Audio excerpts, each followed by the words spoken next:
Welcome to the Game Plan Coaching Podcast. Today's guest is Tom Coyd MBE, head coach of the England Wheelchair Rugby League team. Tom led the group to winning the 2021 World Cup, which was played here in England. Now, Tom serves as head of pathways for Wheelchair Rugby League at the RFL. His coaching is humble, human, and fiercely inclusive in a sport where disabled and non-disabled athletes compete together. We dig into who's coaching the coach, why connection and clarity matter most, and how keeping sport, fun, and people first fuels performance. Here's Tom Coyd.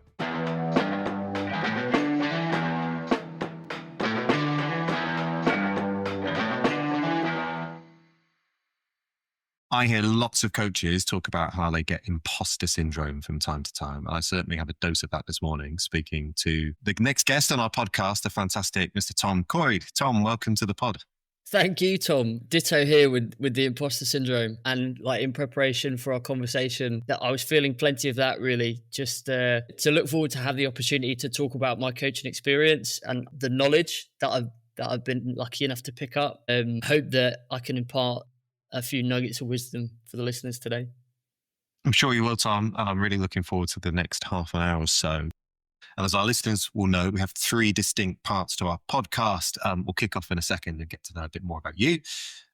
We'll then invite you to add something to our ever-growing game plan, and then finish by you sharing some game-changing advice that coaches might want to go and apply in their own coaching practice. So, Tom, tell us a bit about yourself and your journey into and through coaching. Okay.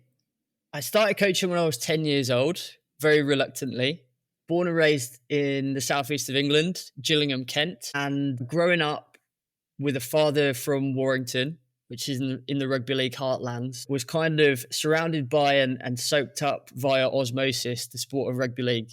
But there was very little of that in the area that I was living in, Kent. And that meant that as a child, I ended up playing rugby union with my dad coaching our team. And as the years went by and I got into, I suppose, like the under 9s and the under 10s, started to develop a bit more of a personality, as did my peers in that team. And my dad's influence over the team meant that rugby league as an idea was getting more and more prominent. So after a bit of arm twisting, the other parents in the team and my peers and me, and my younger brother convinced my dad to set up a rugby league club called Medway Dragons, which was established in 2007 and is still going now, thriving. They actually just won the London and East Premier League and the Harry Jepson Trophy, so they'll be competing in the Challenge Cup, which is like Rugby League's FA Cup next year. So fantastic. Kudos to them. When people with a similar experience will know what this feels like. When your parent coaches a team or as a leader at a club and the club is short of volunteers, it's very often as the child of that parent that you get roped in to being an assistant coach or being a cone collector. And yeah, that was my kind of childhood and adolescence really. Whenever there was a team that was younger than me that didn't have a coach or an assistant coach, I would get kind of shoved out in front of them just to facilitate the practice. Yeah, pretty much from 10 years old all through to early adulthood.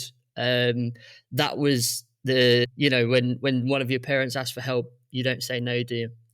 So that was the role. That was one of the roles that I needed to fulfill to help out the people at Medway Dragons. And for that reason, I'm now at 30 years old. I've been a 20-year coach, which is a bit crazy to think about, really. And I think it makes for an interesting spot for me to be in, because a lot of the players that I'm coaching now as a head coach of England Wheelchair Rugby League are older than me, actually, or a similar age. I suppose the average age of the team would be about my age. And it's a really different position to be in compared to like most coach-athlete relationships, because instead of having that father figure or, like elder type relationship, it's much more of a similar level of life experience, similar age, going through things at the same time, whether it's settling down, moving in to a new house, having kids. Yeah, as a team, I'm going through that journey of life at the same time as a lot of the players.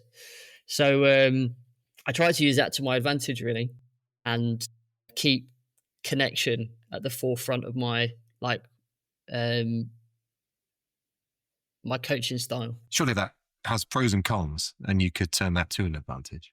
Yeah, 100%. There's pros and cons. I think that when I first got involved with the England wheelchair rugby league team, 2018, I came in as an assistant coach. I just graduated from university at Leeds Beckett with sports science, and spent a bit of time teaching English in Spain, looking around. I did a Christmas temp job at M&S.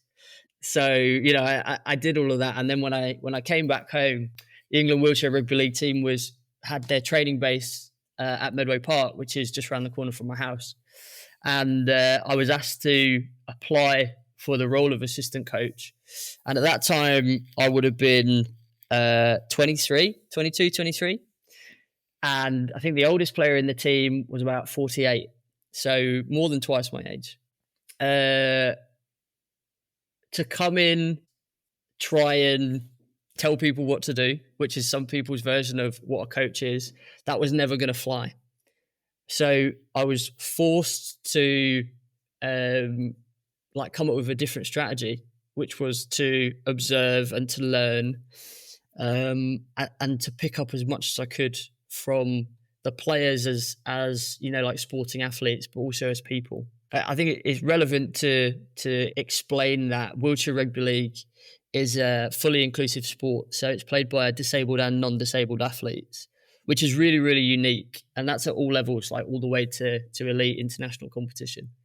So to say that the athletes that play in the teams from a diverse range of backgrounds is totally understating it. And that was an absolute baptism of, you know, pressure, judgment, but also so many lessons, like a really rich tapestry of different people who have different views on life, people who have had their life absolutely rocked by a serious incident or being born with a condition that means that they live very differently to an able-bodied person. And then like also playing in that team at the time and still now is my younger brother, Joe.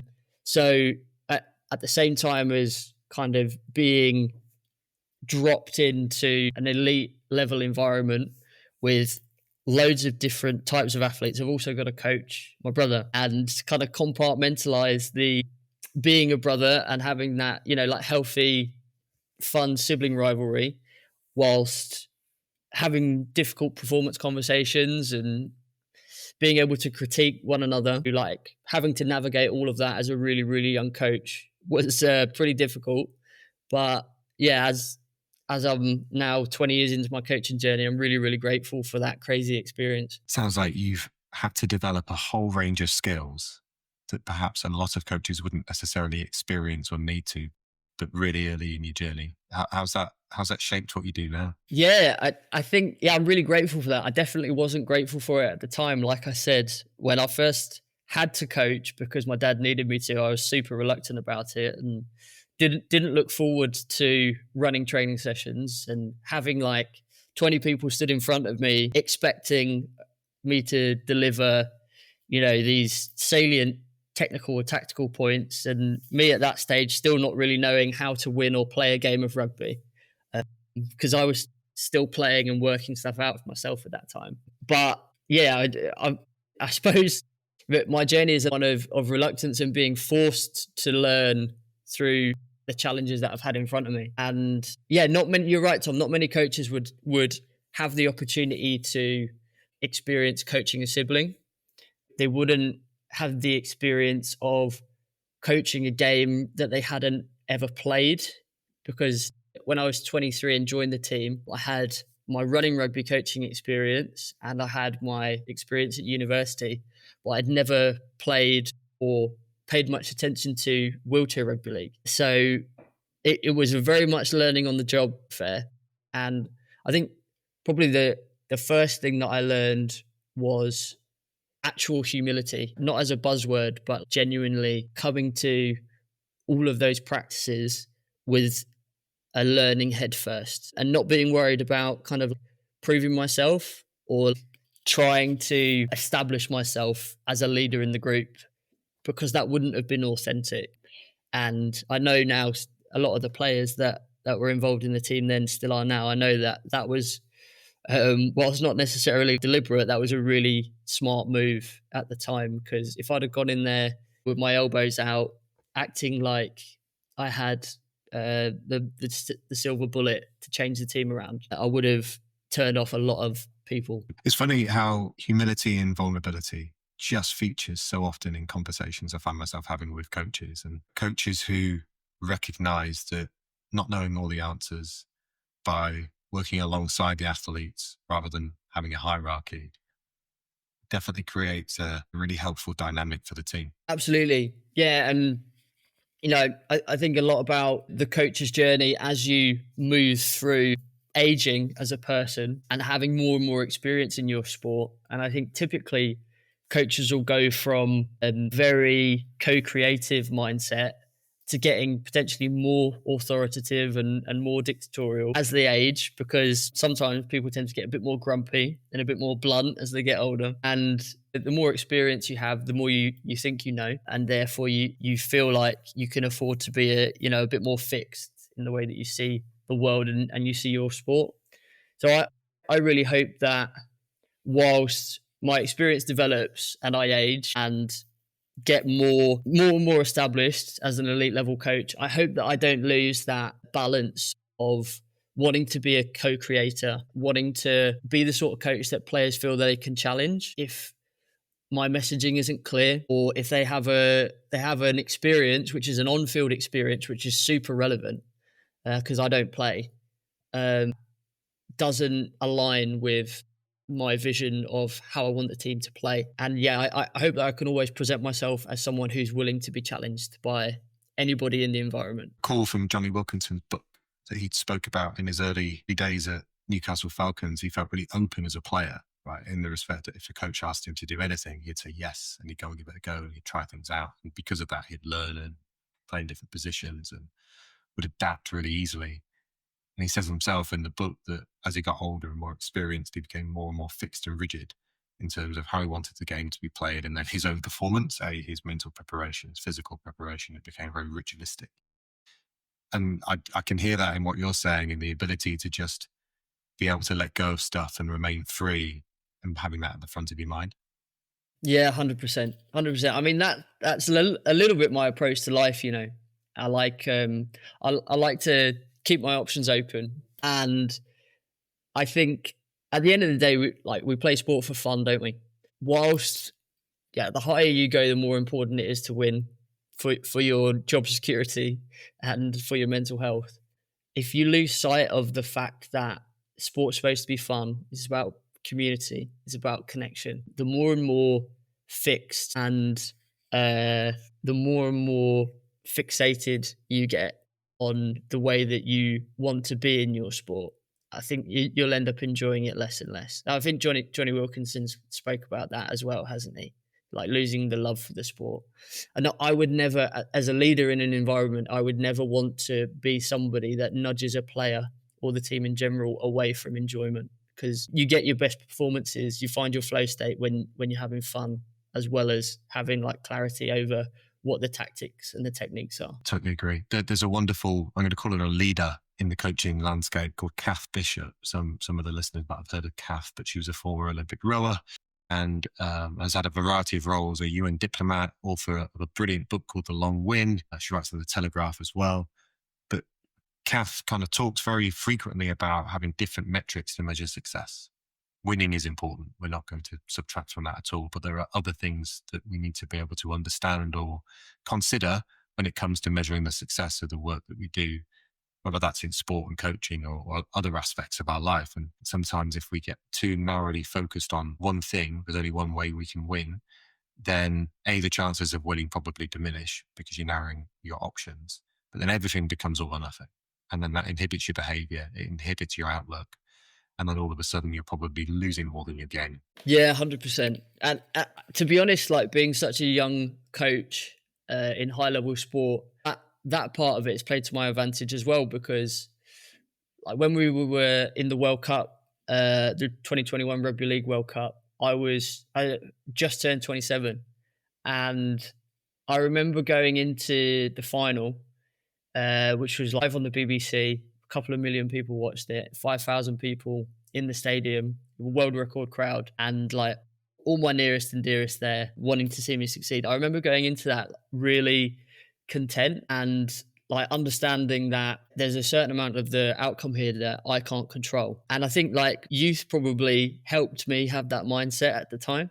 If I'd been a lot more advanced and potentially put a lot more of my identity and understanding of myself in how that game played out, there's no way I would have been able to coach and make decisions with the freedom that I did like throughout that tournament and on that night. So yeah, I just hope that I can hold on to that of things being out of my control. And as I get older, don't turn into a control freak. Yeah, nice. And I was going to bring up the World Cup because you were forever being very humble, not mentioning it when you're introducing yourself. It's not often you get to speak to a coach who's been in that position to go and win a World Cup on home soil. And you just used the word content. Now, there might be people listening to this who think, well, that's not an emotion I might anticipate experiencing, especially under that type of pressure. So did you arrive at that point of feeling like that under the spotlight in the way that you were? Like life's dead short, isn't it? I think like the older we get, the more we realize that. So whatever stage I'm at, whatever job I'm doing, I always try and keep in mind that it's about having a great experience. And I like to check in with myself when, especially under times of intense pressure around competition or around moving to new job roles, stuff where the outcome can get really, really important.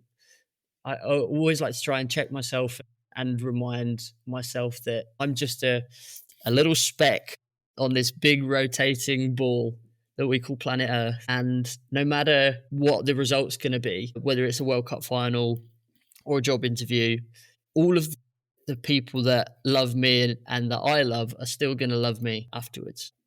I'm so grateful for the relationships that I've got and the relationships that I try to keep and try and keep alive, So yeah, I think it's a healthy reminder that no matter how it turns out, everything's still going to be okay after that. That doesn't mean that winning's not important to me and I don't drive my team to put winning as the ultimate goal.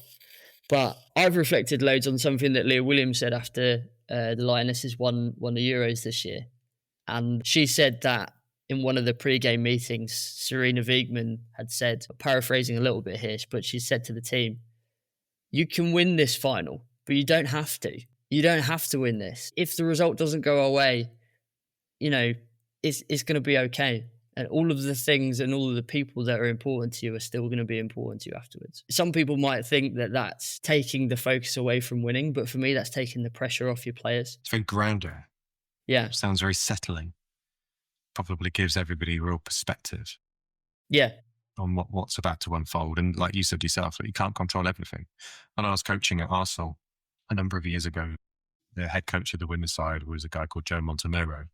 And he was the most relaxed on a Sunday afternoon when the game was kicking off. And he used to say, well, I don't even wear a watch because I've done my work in the week and this is the good bit where I can watch the team go and bring it to life. And I thought, wow, what like self-assurance you have, the confidence in your approach and the way you do your work, but also what good that must do for the team around you, that if you're projecting that cool and calm state, that's going to rub off on the players.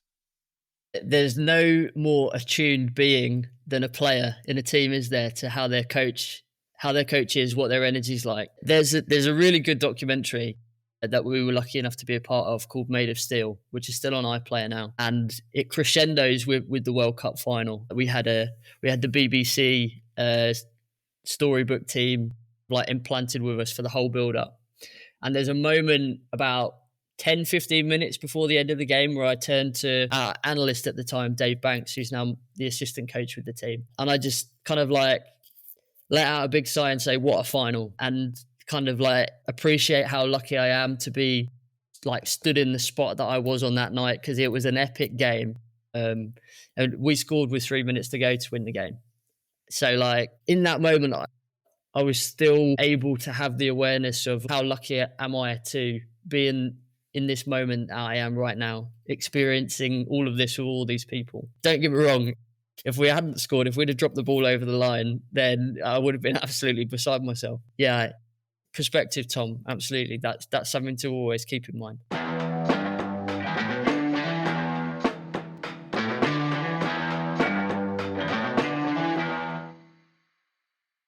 Let's move on to the game plan.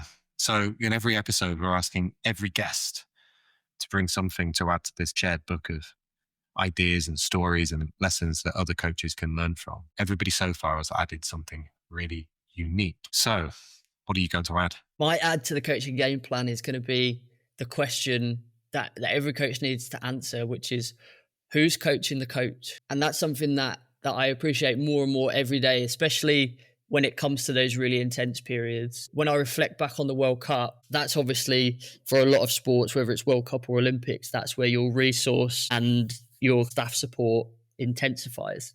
And I remember as a 27-year-old head coach at that World Cup, feeling the pressure, but feeling so well supported by the multidisciplinary team that we had around us. All of the really, really strong role models.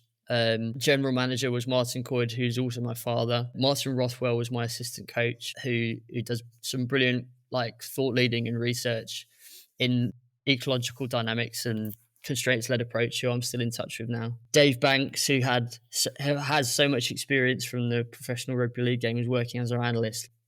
All of these guys helped me stand, basically, when the decisions were so paramount. I didn't at all feel like I was holding the destiny of the team in my hands on my own. So if I compare that to an experience that I've had more recently, which was we went on tour to France last year, and we'd set it up so that we actually took two teams with us. So we took enough players to play a team against France and a team against Spain. And because of scheduling challenges, I didn't have an assistant with me for the first half of the tour. So after doing about a 15-hour drive from the southeast of England to the southwest of France with all the players, and all of the fatigue and stress that comes with that, I then had to pretty much coach two concurrent teams for the first few days of the tour. When the teams were playing at different times, one was playing on a Tuesday, one was playing on a Friday. So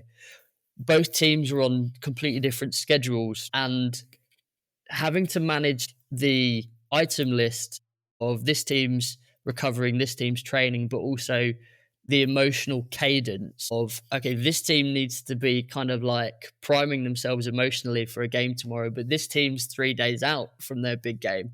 And how do I bounce between those energies? And I did not feel at all the same level of support and guidance and coaching the coach that I did, for instance, at the World Cup. And that had a massive drain on me. I remember one evening during that tour, I was having chest pains and heart palpitations from the physical and emotional stress and fatigue of having to manage all those things. And that's not to say that there weren't other staff there really nailing their jobs, but there was at that moment in that tour, it was just way too much for me to handle. That's really made me appreciate having the right people around me. And also to zoom out a little bit and speak more generally, I can't explain how important it feels to me to maintain a network of people who challenge the way that I think, and inspire me to go in different directions with my coaching. I'm going to embarrass you now, Tom. All of the interactions that I've ever had with you have been so inspiring. I think your way of being is super calming in one respect. As a player, I would have loved to have been coached by you, because I can imagine that you would have taken the pressure off me massively. But I love to hear you talk about fresh ideas, and that's why I've made a concerted effort to keep our connection alive, because it's easy when you're head down, bum up, to just concentrate on the people that you see most often. And then other people like Dave Banks, who's the assistant in my England team, but has so much experience, life experience and professional sport experience. He's checking and challenging me every single step of the way. I'm saying, why don't we try this at training? And he's like, yeah, but have you thought about this? Have you thought about that? And Dave would describe himself as I hope I don't offend him here, but a skeptical pedant, which means check and challenge everything and be really pedantic at the same time. He's a sucker for detail and being prepared to the minutiae. And that's very, very different, or quite different to my style, which is a bit more loosey goosey, in the moment. Let's feel the mood and go with that. So I think that mix of styles for us makes for a really nice blend in the way that we coach the team. Real diversity as well within your coaching team and the different things that they bring to the table. And look, you're really kind in your words. Yes, you did embarrass me slightly there. But yeah, like somebody who I was working with a couple of years ago said that they really disagreed with the statement of trying to surround yourself by like-minded people, because you'll end up in an echo chamber and you'll get into groupthink and miss loads of stuff. You'll have more blind spots than areas that you'd really go after.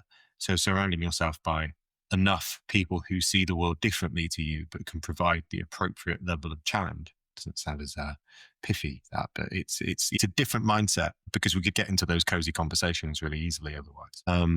And you said it earlier about diversity within the team, and I'm sure there's another layer of that within parasport, that people bring so many different experiences and challenges with themselves, but to be able to then have that diversity of experience and knowledge and perspective within the coaching team can only really be a strength. Again, like I can empathize, because I think when I coach or when I support people, I go where the energy is, could be perceived as being, that's a bit random, or as a little bit of a left field idea, but in its sweet spot, it can be a real advantage.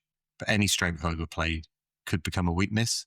So by being able to have people in the team who might be more prudent or logical, balanced with your approach, feels like you get the best out of everyone. 100%. Yeah, I couldn't agree more. And by the way, having that diversity of ideas in a like senior management team who are, constantly navigating which way to go in decision making, that sometimes feels really uncomfortable, to be honest. On a base level, my immediate emotional response to being challenged on something that I've cooked up and think's a good idea, it doesn't feel good. Sometimes it's hard for me, like, to have the awareness to sit with that idea and not take it personally.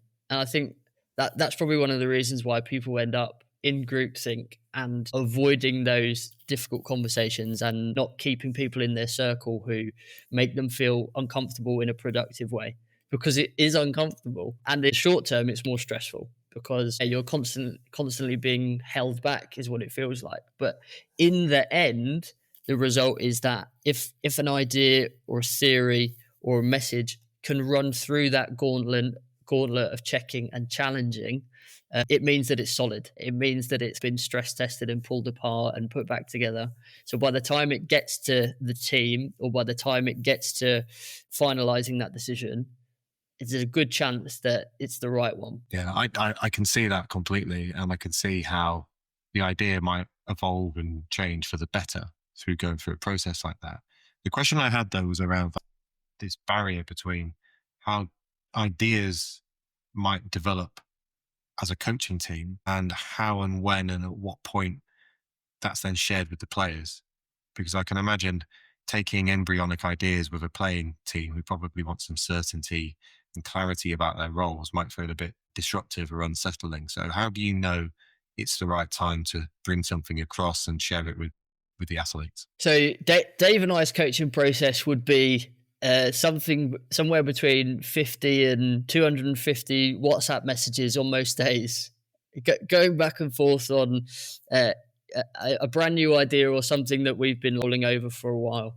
And it's super erratic sometimes, and there'll be stuff that gets dropped in and never looked at again. And then other stuff that's like a constant thread that carries and carries and carries and carries. So I suppose we're using WhatsApp as a brainstorming tool, which I reckon a lot of coaches and coaching teams would do these days. There'll be certain players in everybody's team who can handle being thrown a curveball and understand the self-awareness and the role clarity to be able to have something chucked at them and then maybe have it taken away and said, actually, we're not happy with that. We're going to We're going to get rid of that and carry on with something else. And there'll be other players in your team who it would just absolutely cook their mind. So I think having that understanding of your players' personality types and their game awareness is super important for stuff like that. Because like in our England team, we just named Lewis King as the captain. He'll be the first England Rugby League captain with a Cockney accent. So Excellent. I'm really excited about that. Southeast represent. He and I have a really special relationship as people rather than coach and player. For me, the coach-athlete relationship is the place where I always start when I'm thinking about what makes a great coach and what sort of coach do I want to be. And I know Sophia Jowett's done some brilliant research in this space, and I'm not as much of an expert as I would like to be, but I'm getting there. And I think the higher you get, the more important that clarity and connection gets. And when I say the higher, I mean the more intense the competition that you're participating in. So that's something that I try to pour a lot of time and attention into, is understanding who my players are and understanding who the people that I'm working with are, which sometimes gets categorized as soft skills, doesn't it? But it's the little moments in between the sessions where you ask, you know, Tom, how's your wife? What have you had going on recently? It's like showing that care and attention. That there's a great quote, and I don't know where it comes from, but people don't care how much you know until they know how much you care. And that's something that I keep coming back to. I would make the leap here that when you have those really strong relationships with the players that you coach, it makes those difficult conversations a little easier because you've got a base to build on. Yeah. And that's kind of leading me on to my game changer, actually, Tom. So I don't know if you wanted to frame that. Let's go straight into the game changer then. And what's your advice for coaches?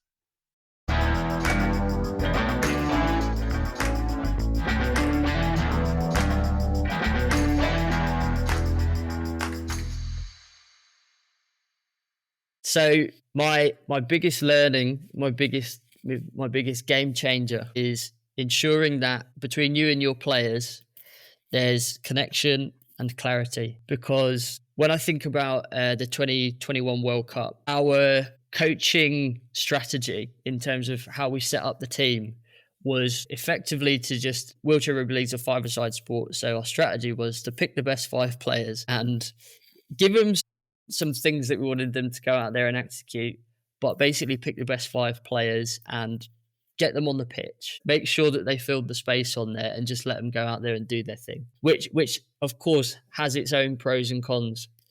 But we paid no attention to, or we paid little attention to, the individual traits of those players, both athletically and tactically, but also kind of like personality wise, and what sort of energy are they going to bring to the group. And the way that that's evolved over the last few years is to be a lot more conscious around, okay, how do these personalities as we understand them combine to make that team performance on the pitch? And basically constantly asking ourselves, as the game moves through phases like team invasion games do we want to build? Do we need to chase? Do we need to steady? And what mix of player traits do we need to hopefully put ourselves in the best spot to do that? And in order to have that clarity, the connection is absolutely paramount. Like, to understand who those players are as people, and what it is that makes them tick. Why do they play the game? What do they love about it? Are they the sort of person where having their moment in the spotlight is great, and they like the medal and they like the likes on socials? Or are they somebody who is absolutely about facilitating a team performance and being a part of something bigger than themselves? Just because our team is full of disabled and non-disabled people doesn't mean that we've got a mix of characters like any other kind of elite level sports team does. Yeah, getting that balance right is super important. Also, when we were in that World Cup in 2022, if I'm being realistic, there would have been somewhat of a constant elephant in the room for a lot of the players, which was, what's my role in this group in terms of the playing hierarchy? Am I here to be a starter and play big minutes? What games am I likely to play more of a prominent role in. And when it gets to crunch time, like semi-finals and finals, what realistic chance do I have of being able to feature on the pitch at the time where we're playing to win the whole tournament? And I think what I struggled with at the time was not wanting to like put a ceiling on people and not wanting to like limit their own beliefs, constrain their confidence of what they could do at a World Cup. Because if somebody got injured who was a more prominent player than them, then we would need that other person to step up. And I would have hated for me to have like gone into the tournament saying, we need you to be a squad player. There's a good chance you won't play much. And then all of a sudden they're thrust into a much more prominent role. And I think that to me is one of the times where it's absolutely the art of coaching and not the science. And like having the tact to communicate with people and like understanding how much of their self-worth you sometimes unfortunately have in your hands as a coach, because they would put a lot of their identity in how well they're getting on in the sport that they love. And that's something, I'll be honest, that I'm still improving at. I think I've still got a bit of work to do on it, but yeah, I'm really keen. That's one of my focus areas to develop. Well, I suppose this type of thing, especially when you're working with people, is highly relational and is never really done. So your point around connection and clarity, I challenge any coach to say, yeah, I've done that, tick that box, move on to the next thing. And I think your example or the advice you're giving just is so loud to me because it works on every level of sport. It works in high performance sport where you're going after winning stuff and helping people recognize the bigger purpose of what you're doing. But it works at the people's first footsteps into playing any game or activity, because if you don't have that connection with the coach and build a rapport, a relationship and be seen, then you might not come back next week. So you need it for performance, but you need it for participation too. Yeah. And I think one pitfall that coaches get a bit nervous around is the more connected you get to the players, the harder it gets to make those tough decisions. And there'll be players in our team who I feel like an incredibly deep personal connection with, a true love for. There'll be a day that comes where they're not playing well enough to be in the team. And it's a really difficult challenge to separate the coach and the athlete and the friend. But that's a little bit the poison chalice that you drink from as a coach, isn't it? Like that's the life that you've chosen. And I hope that if you give people clarity and you have those difficult, honest conversations with them, then that friendship, that relationship is always able to like come back to the place that it once was, even after you might have to deselect somebody or you might have to leave them out. And for me, one of the most important things is being honest with people as early as you can. If somebody's form's dropped, if somebody's kind of like being knocked down the pecking order, it's easy to forget as a coach that if you were a player, you'd want to know that straight away, even though it might be uncomfortable to hear. And you'll probably disagree, actually. If you're a player with any sort of self-confidence and ego, you'll probably disagree initially. But I think that's the most important thing, to avoid having relationships break down. Because if you wait until the last minute and they miss out on a seat on the plane to the tournament because of something in their game that you weren't happy with, and you only tell them at the point where they're getting deselected, then that's a pretty difficult place to come back from. I've often thought about this myself, completely different level of sport. But if you're noticing something that you really need to tell the athlete because it's for their best interests, if you're holding on to it and not sharing it, that's not doing them any good and you're not fulfilling your role. But doing it in a way that helps a relationship sustain is really important. Tom, thanks for being a brilliant guest on the podcast. I've got 3 headlines that I've written down in front of me. Know your players and what they bring as a person and a player. Diverse ideas and perspectives is a performance advantage. And humility and the ability to co-create and adapt can be a superpower when you're coaching. Wow. I'm going to write those down myself after we get off the call, Tom, because that might just be my coaching philosophy right there. Tom, thanks for being a brilliant guest. Thank you, Tom. Thanks for listening to the Game Plan Coaching Podcast. If you enjoyed the episode, please follow the show and share it with a coach who might find it useful. I'd love to hear your feedback and any ideas for future guests. You can get in touch through the links in the show notes. Thanks again for listening, and go well in your next coaching session.